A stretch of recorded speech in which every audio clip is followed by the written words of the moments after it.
Hey guys, Luton here. I don't think this is going to be a particularly long video because what I've got to say on this is pretty to the point and brief, but yeah, we'll see how that goes.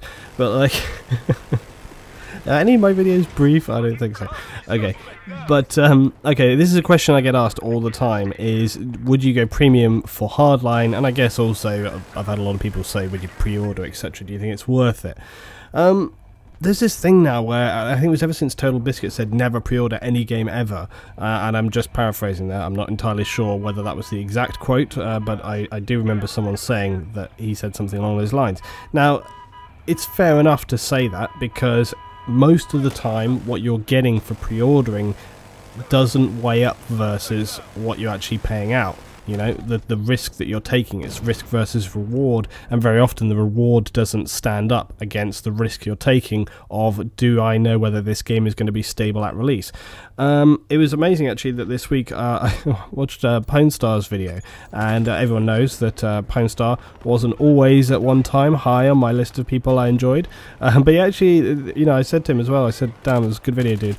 I'll link it below. He made a good video talking about broken games and how, what the hell is going on at this time, 2015, where game after game after game it's just broken release.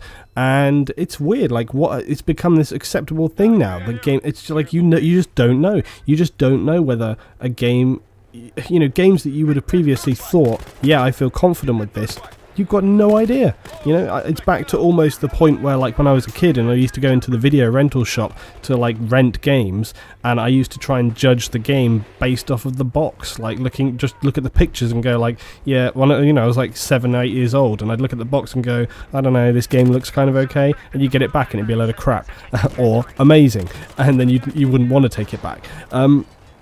And it's starting to feel a little bit like that now with game types. You know, I always used to feel that I was a pretty confident judge of title and developer, and that, you know, I would know, yeah, you know, they might not have everything I want to, but overall I feel solidly confident. I would feel happy to pre-order. Now, I just know I don't really want to ever pre-order anything. However, I will have a little caveat to this. Now, also, actually two. This is not becoming a brief video right now. H1Z1, God alive, I didn't slap myself on the wrist, I hit my hand with a hammer of how stupid I was to pick that game up. Like, oh, just idiot me. Like, I should have trusted my own gut feeling. I got caught up in the excitement of a lot of people. I watched a few streams, people talking about it, and I got hyped up, and I hyped myself up, and it was an idiotic thing to do, because I ended up just immediately returning it because of the pile of shit that game is. On the other hand, would I still pre-order a game? Yes, I would. There's some developers, some games, who you personally may feel confident in. Not to mention the fact that some games may not be made if you don't give them your early support. And, you know, this is an interesting thing, because pre-order is this kind of word which is kind of spun around, often AAA titles, okay, but you don't tend to use the word pre-order with indie games, you tend to use the word early access. But it's essentially the same thing. You're kind of pre-ordering it, except that you do get access to the game sort of live there and then. But the premise is kind of the same, that you're sort of supporting the developer. You're sort of saying, hey, I subscribe to your game, which is kind of the same thing. It's just that with a AAA title, they don't need that money incentive to actually complete the game. You're just kind of putting your boots on the ground and saying, like, yeah, okay, I'm on board with you. But you're doing the same thing with an indie game. It's just that they obviously require that funding to complete the project. So it's sort of, it's like a horizontal difference, I suppose. Anyway, the point that I'm making is that there are some devs that I would feel confident to support. Devs that I particularly enjoy, or titles that I know, or, you know, titles that I see that I really want to see come to fruition.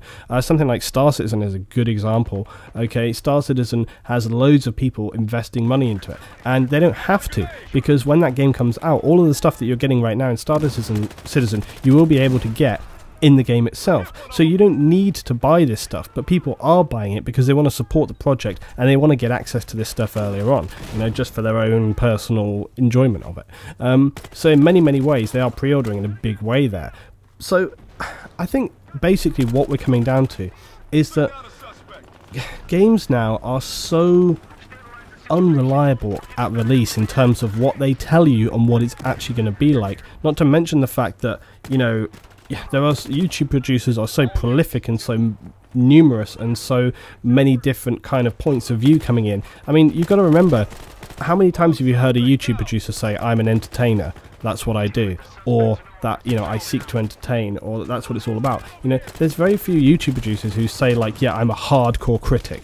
You know, it's very difficult to find people like that. I like to think, okay, that all of you guys watching me trust my opinion, because I honestly give you my no bullshit approach when I talk about games, when I talk about things in the game, and unfortunately it means that a lot of the time some people don't like what I have to say, because I tell you what I think, not what I think will get me views, right? And so that's the kind of perspective that I'm coming from. But you know, it's like I've always said, if you're happy to put your money down, go for it. If you believe in something and you think, yeah, this is going to be good, go for it, put your money down. But just go into it with your eyes open. Go into it knowing that you made that decision, like I did with H1Z1. I went into it knowing like, hey, you know, there's a good possibility that this game could be a load of crap. And it turned out that was true. And then I hated myself for it the next day.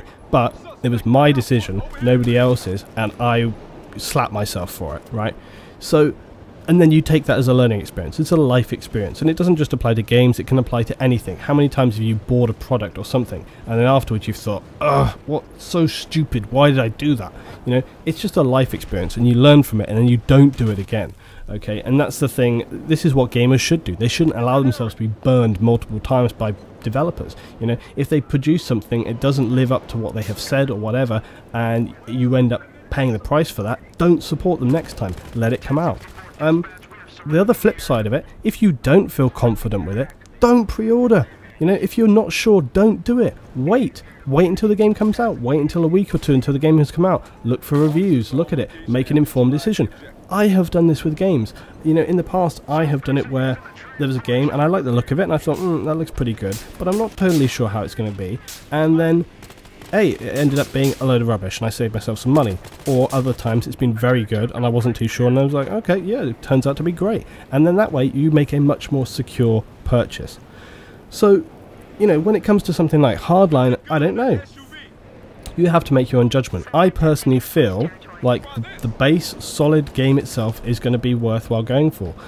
Premium, that's a difficult one. That's a call for yourself. You've got to think about the longevity of the game. How long are you going to be playing this for? How much are you going to commit to the game? If you are going to be this, you know, if you're going to be primarily playing Hardline and that's your game, if you're one of these people who plays maybe 1 or 2 games and not like me who plays tons and tons of games, you know, I play maybe 2-3 games of an evening, right? But if you're one of these, and then the next night a different 2 or 3 games. So if you're one of these people that only has 1 or 2 games and you solely invest time in, then yeah, it's probably going to be worth you buying Premium straight out the gate, because it's going to give you those benefits and things and you're going to be committed to it. But again, make your decisions with your eyes open. Don't come crying later and say, oh, so-and-so said that it was going to be worth doing and so that's why I did it. That's bullshit. You know, you make your own choices, you spend your money how you want to spend it, and that's basically all there is to it. You know, the long story short is that, you know, nothing's for certain ever, and you don't know how it's going to be. You have to make your best informed decision, like anybody else, like I do, like, you know, anybody. You know, you have to make decisions for yourself. You shouldn't rely entirely on what other people tell you to do. Look at the evidence, research, wait if you want to, and then make your decision based off of that. So that's what I've got to say today, guys. Drop your thoughts below about the state of games, about pre-ordering. Would you ever pre-order from a game? If so, why? Tell me down below. Thanks for watching. I'll see you next time.